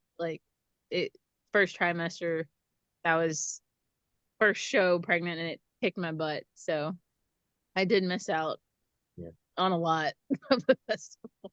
Yeah, I know what. That's a good excuse. That's a good excuse. Yeah. With my daughter, they kept yelling at me because I wasn't gaining weight, but I couldn't keep anything down. So they were yelling at me. So I would have to do this thing where I made something really bland, like scrambled eggs. I would cover my eyes so I couldn't see it and just try to get it in my mouth. It was horrible. I haven't gained any weight. They're okay. I figured I was starting off with enough. I was like, it'll be all right. I can gain some later. But it's yeah, I ate bread and crackers and pretzels and almonds, like everything brown and bland until about 2 weeks ago. And now I'm eating regularly for the most part, but You're probably through it the was worst. not fun. And just the traveling was a You have lot mood harder. swings? Do you have mood swings with Dauber where you're like, why do you have to breathe like that? Well, lucky for him, I'm moody. It's not directed at him. I was very obsessed with him though, and I was like, oh my god, you have to just be like touching me or like near me. And then I loved the smell of him and his hair Yeah. when like everything else was making me nauseous. So I'm just like, just let me sniff your hair, and he's all, please move over. But I would just get moody and snappy in general. But I was like, at least because he kept waiting, he's like, you're gonna think I smell bad. Like it's gonna switch. And I was like, it didn't switch. And so far so good with my obsession for him. It overrides the mood swings. But I'll be mad at everything else. Like everything else. So you have the Metal Injection Festival, so you'll be, gosh, that's good. Or at least you're through the worst part of all that. But that sounds like that's gonna be fun. And Dauber's doing double duty. No, we played it. That was this past Saturday. Oh yeah, that's right. Yeah, I thought it was it was intense. Also, New York is very smelly, so that didn't help. The nausea, but he was really tired. They ended up moving our show time back and putting us outside on this patio stage. And yeah, Dauber's pretty exhausted, but they had a good show. We had a decent enough show. It was kind of funky, but we did what we could. We honored our commitments. It is weird how your sense of smell goes crazy, like when it's just nuts. It's so strong. I had an aversion to seafood, and we were like living like at the ocean at the time. I was like, why? Why is this happening? Yeah, I've been not going anywhere new if I can help it. I'm like, and cooking at home more. I'm like, I don't want to take chances eating new places or new things. It's wild ride. So what else is coming up for you guys next? And well, outside of the baby. Yeah. Well, we're chilling for a bit. Albert's actually been talking with the label about kind of what we want to do in the interim, and then we won't be touring for a while, but we do have a lot of behind the scenes stuff, and then another release down the line to put out. But Where God's Fear to Speak is going really well, and just kind of riding and giving that the time that it needs. It's not like we were touring so much anyway, and we have to be a lot more picky with the way like the economy is going about what tours we can even say yes to. And so it's kind of relative, the time off, but we're always working on something. And so I Do you know imagine if you it's- guys would kick butt at Roadburn. Yeah. oh yeah, that'd be fun. Do you know if it's going to be a boy or girl yet? It's a girl. We just found out last week. I knew it was going to be a boy. I just knew. And so they're like, nope. And I was like, what? I know nothing. Did you So do the with big the gender girl, release? there's emotions. So Dauber's going to have to deal with the emotions. Yeah. When my daughter, like I would say to my son, I would say, take the trash out, and he either would do it or he wouldn't. With my daughter, I'd say, take the trash out, and she'd say, why are you so mean to me? So just Dauber might end up joining more bands. No, he's As a great girl dad. He has a 10-year-old. I have a little stepdaughter. She's 10 now. So Oh, okay. I didn't he's know. well versed. That's Okay. why I always thought it was like, well, we get a boy, we kind of break it up. Like it's been a lot of emotions. Okay, yeah. But So he's old hat at it. Okay, good. he's girl dad times 2 now. So he's probably more ready than I am. But yeah, he handles emotions wonderfully, better than I do. Emotions. I'll just be like, why is everyone feeling? Why are you feeling? Why am I feeling? And I just freak out. I would say to my son, the emotions are out of control. Just get out of the house. Just get out. Run. Go. Run. I know, Yeah. I was hoping for a break, but here we are. We're just doubling Boys, down. with boys, you don't get the emotions, but they're just dumb. They do dumb stuff where you're just like my son got pulled over by a cop for to get his because his car was like there was something wrong with his car and he had to have like 88 things fixed, four tires, Oh my Oh God. no. Yeah. two headlights, like the car was undrivable. And I was like, dude, what are you doing? They're like, sir, your Boys car's just do fine, dumb sir." stuff. It, Yeah. it's true though. I mean, my son got married to a Nepalese girl, and it was a lot. We had the Nepalese ceremony with the Western ceremony. It was all very nice. But he was not, he was very calm. My daughter's getting married a year from now, and she is already a bridezilla. She was already like, Mom, you got to get your dress. I'm like, it is a year away. Yeah. Right. Oh man. Pump the Yeah. brakes. It'll be an adjustment, but we're ready. And then I'm like, girl or boy, having Dauber's baby gonna be more energy to keep up with. So we'll see. It'll definitely It'll be be artsy, great. artsy. It'll definitely know the arts, definitely. Yeah. But yeah. Yeah. Infused both ways. If he gets his creative drive, he's going to be super busy. Yeah. Yeah. We'll figure out what instruments to play when. Well, we always have the piano. I love when babies play, like toddlers, like little kids discover the piano and it's just banging away. And it's just like spiking stuff in their brains and they're like, wow, like I'm making this sound. And I love that initial like discovery of a piano. So yeah. Well, thank you so much for this album. It's quickly become one of my favorites. Like I said, this is right in the wheelhouse of everything I love. And you guys did such a great job with the light and the dark and the Yeah. pianos 1 minute, blast beats the next. Love it. So can't wait to hear great. more from you guys Thank you. And congratulations. Thank you. on lots. We have, yeah, two big releases. Falling on deaf ears.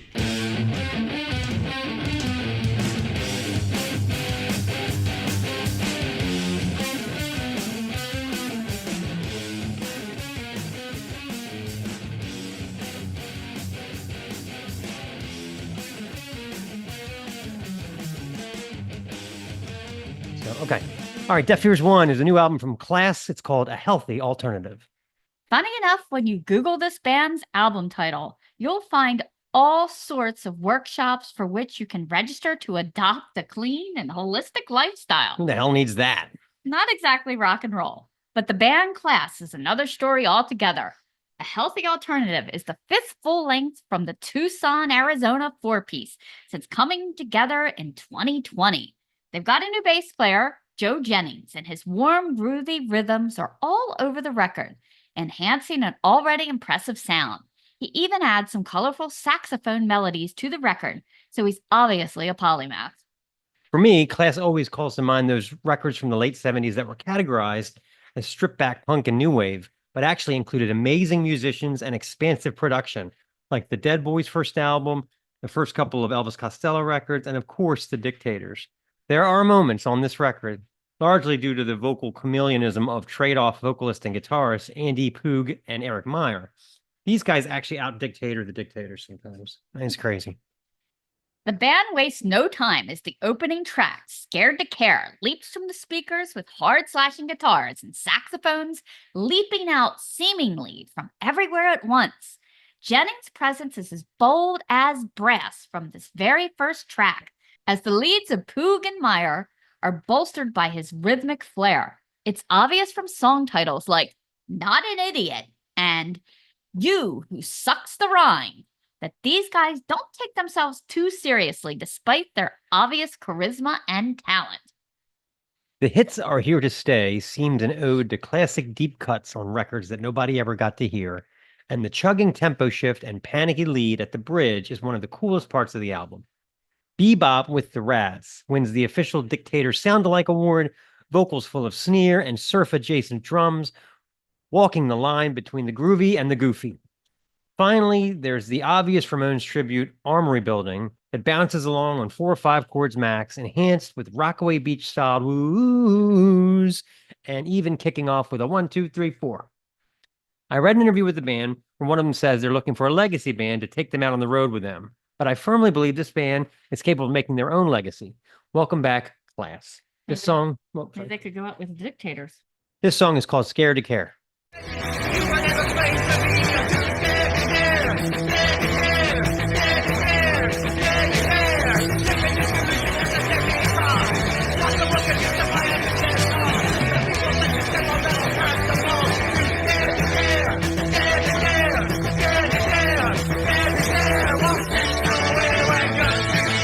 Deaf Ears 2 is a new album from Sewer Cats, Obnoxious. I've had a number of felines in my life and still do. One common thread is their total, not caring attitude about pleasing their owner, demanding attention on their terms. With cats, it's always the unpredictable factor. You never know if it's going to be an affectionate headbutt, wanting to be petted. The next minute, it could be a bite. Hey, I've had enough. Or the claw. Where do you think you're going? I like my personal favorite thing that they do, especially Vlad, is when he's like playing with the ball thing and he'll have a flashback. Look, he'll go, I remember when I was on that shelf. That was fun. And then he just goes right. I love that about cats. It might be Like, what are they thinking? I think we're out of cat food. Anyway, maybe more nip. yeah, exactly. Anyway, Anyway, I couldn't think of a more perfect mascot for this duo out of Manchester, UK, who has been putting out their salty, snappy, punk-infused, sarcastic songs since forming in 2021. Like cats, you can bet on the unpredictable factor with these two as well, as they are loud and brassy one moment, subdued to the next, and back again. They are also in league with Teen Mortgage in my book, for making the most noise with only 2 members. Obnoxious is the second full length for this coquettish band. 11 smacking tracks, most that bop by in the punk-appropriate length of 2 to 3 minutes. Boo Hoo starts with a feedback squall that descends into fast, fuzzy, clippy, oscillating chord work from Josh, while Cass strikes out a steady kit pound while loudly singing about her female brazen confidence, big pussy energy. With that punk, apathetic delivery in the verses quickly becoming a Bikini Kill style yell by the time she gets around to telling those who are offended by her feral ways a super sarcastic boo hoo. The whole track changes up as the guitar slips into a glippy, tight, grunge-like gallop, and the drums reduce to a tap before exploding back to the previous style. You Cannot Be Serious, in contrast, starts off subdued with jazz tap drums, Josh slowly strumming. That would not be out of place on a Radiohead album. Cass starts off with a deep, slow, flat delivery. I wish I could paint my life in a better light. This doesn't last long as Cass slowly unhinges, building to the emotional outrage as she staccatos each word of the chorus. She returns to the quieter style for the verses, with Josh's guitar a fuzzy and echoey strum. Every time she explodes into the chorus, she gets a little more out of control, punctuating the chorus with a uh-oh and some straight-out wails. Josh's guitar accelerates out to a doomy chug as Cass smacks her sticks along. Another favorite is Get It, a sarcastic anthem, a kind of anti-establishment thumbing at what society deems normal and successful.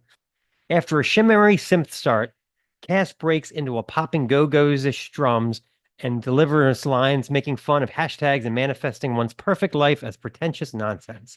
You can hear the disdain as she delivers the advice of getting a proper job. Josh runs through distorted chords with interludes of quick repeated melody making for a hooky mix. This one builds to a frantic finish as each visit to the chorus gets more shrieky. Cass putting the veritable middle finger up. Let the milk run down my chin. I don't care if the world burns. There are so many great tracks here, but I think my favorite is Tell Me Something True, that starts off with some white lungish distorted riffs over frantic stick work. Cass admonishing, why didn't you ask me to dance? Disdainfully dismissing, missed opportunity. The hand clappy breakdown with Cass's hey, hey, heys as Josh's guitar takes on a banjo countrified twist before returning back to punk styling again. There is still one more twist in this ride. The whole track turns again as Josh alone strums out an acoustic guitar before Cass's drum pounds back in, and Josh returns with some doomy, electric, echoey riffing. Cass returns with a full-on whine before all fades to black.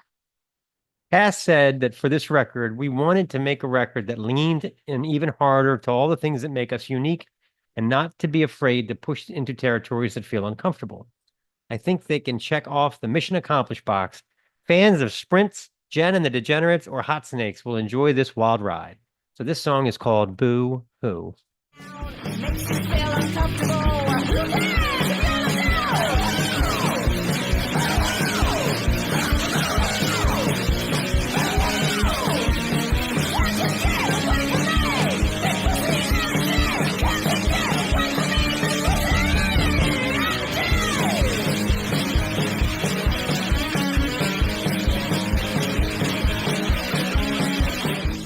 Okay, Deaf Ears 3 is the new Lords of the Trident EP, the VG EP. There must be something in the water in Madison, Wisconsin. It seems to produce such unique bands with uber talented musicians like Last Crack, Vanishing Kids, and now Lords of the Trident. They're a prime example of yet another exceptional band from the area. If you're unfamiliar with this quintet that straps on their battle duds in their self-proclaimed quest to be the most metal band on earth, you are in for a treat. Since 2008, they produced stellar power metal with one foot in 80s Judas Priest style and the other in modern metal, and always the penultimate performers with a dash of fantasy and mixing in a bit of humor. After a slew of releases, including 7 full-lengths, they've returned with their latest EP and homage to their favorite video games, with 5 new tracks, and as we've come to expect from the Lords, it's all killer and zero filler. They get right to work with To Kill a God, with the speedy, pounding tap-a-tap drums, Master Hercule Slagzuger, bolstered by the super-quick, chromatic, whirling riffs of Asian metal, and Baron Torion Helshar. The deep, booming, operatic vocals of Fang von Rathenstein are so distinctive. If Spotify picks a Lord song out at random, I can immediately identify it as soon as I hear that voice. Lyrics are typical Lord fodder filled with swords, towers, and as only Van Rothenstein's impassioned baritone can impart, the call to arms. One last hope, one last try. We will triumph or we will die. Metal and Haushar take turns noodling notes, rapid fire in a George Lynch-style burbling solo. Incidentally, if you want an insight on the creativity and the lengths this band will go to on their quest for metal domination, check out the video for this track, in which they perform in front of live Tesla coils, electricity literally running through the drum kit. Don't try this at home, kiddos. I'm not sure what video game Jet Set City is about, but I do know this has more hooks than a ladies' corset top. Fang's very rock and roll O's and oh yeahs gets things rollicking. Schlagzeuger's drums roll and spin out in waves and later have some show-stopping breakout transitions, while the bass work of Pontifex Mortis adds a sexy swagger to the mix. Hell's Har solos never disappoint as his fingers pull note after note at preposterous speed. Also on offer is a cover of Steve Winwood's Valerie. The original synth melody is played by a quick, crunchy electric guitar with drums popping along underneath. The combination speeds the song up a notch compared to Winwood's version and reminds me of a stallion galloping down the stretch of a beach. Fang adds his vocal magic while keeping Winwood's inflection on the word can't. The original horn solo is replaced by a note-packed noodly guitar solo. The tour de force of the bunch is the epic Ballad of John Milwaukee, a song about a character from the game Road Rash. Slagzuger has his kick drum set to rapid fire. Van Rothenstein brings a little grit on these vocals with all his powerful octane. All bets are off with a chain or a bat or a Molotov. Nothing can restrain him once his aim is set on tearing you down. You want pain? Just say his name. The gang chorus calls for a boisterous sing-along.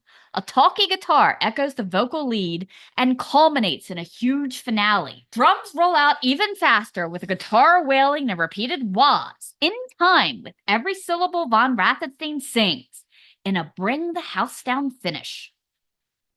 Another triumph for these hardworking DIY lords who have, by the way, have tons of videos on YouTube, so anyone interested in learning their methods, how to play the guitar, singing tips, how to silkscreen your own shirts, or even how not to electrocute your drummer.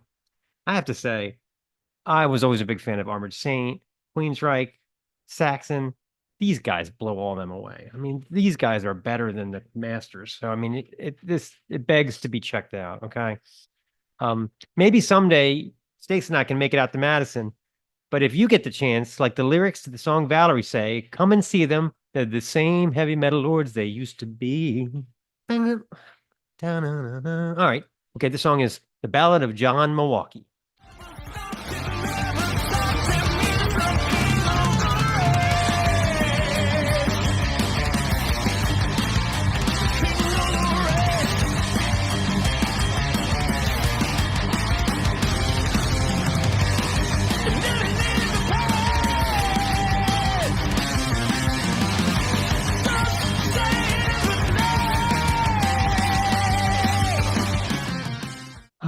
One thing I forgot to mention, this record. This record belonged to an ex-girlfriend I had when I was 15. So we would go to her house, and me and a bunch of my friends, and my job was to keep her distracted in the basement. I won't tell you what we did, while they went upstairs and stole flammable items out of the God, cabinets. why? Any like spray, because just we were idiots, you know. And I remember, she put this record on when we were down there, and this was just added to these stolen items that day, and I still have it. But ironically, I went and bought Under Lock and Key when it came out. I remember going to the mall and buying it, and one of my ex-girlfriends took that. So I stole this one, Karma. and karma. My next Dokken record got taken by an ex-flame. So there you go. I don't know. You know her. I don't think she's qualified as a flame. Anyway, this was a good show. Yeah. I liked learning about soft drinks that, you know, if it's not a hard drink, then it's got to be a soft drink, you know. And no matter if you have a beard or shave, it's going to require a lot of products. Our tattoo artist, one of our tattoo artists, bragged to us that he spends like what, $800 to get his beard trimmed. It's a beard guy. Which I It's a didn't know was guy. thing. Yeah, it's a guy. No one else can cut his beard the right way. Apparently, he wants to look like a sort of video game character or something. So I remember thinking, you shouldn't tell people this stuff. Even learned about caveman shaving. That's right. You're not going to pick up chicks if there's bugs falling out of your beard, folks. No. Doesn't work that way. Let's get it together That's on right. that front. This has been the Snaggletooth Rock and Roll Podcast. Special thanks to Cammie from Oceans of Slumber for appearing on the show. Snaggletooth theme courtesy of Jens Kemgren of the Firebombs. Deaf Ears theme by Tim Green of the Fucking Champs. Season 3 artwork courtesy of KC Angel. Deaf Ears bands, check them out. Class, Lords of the Trident, and Sewer Cats. All content 2024, the Snaggletooth Rock and Roll Podcast. How do you get a finish with this thing? This is the Snaggletooth Rock and Roll Podcast.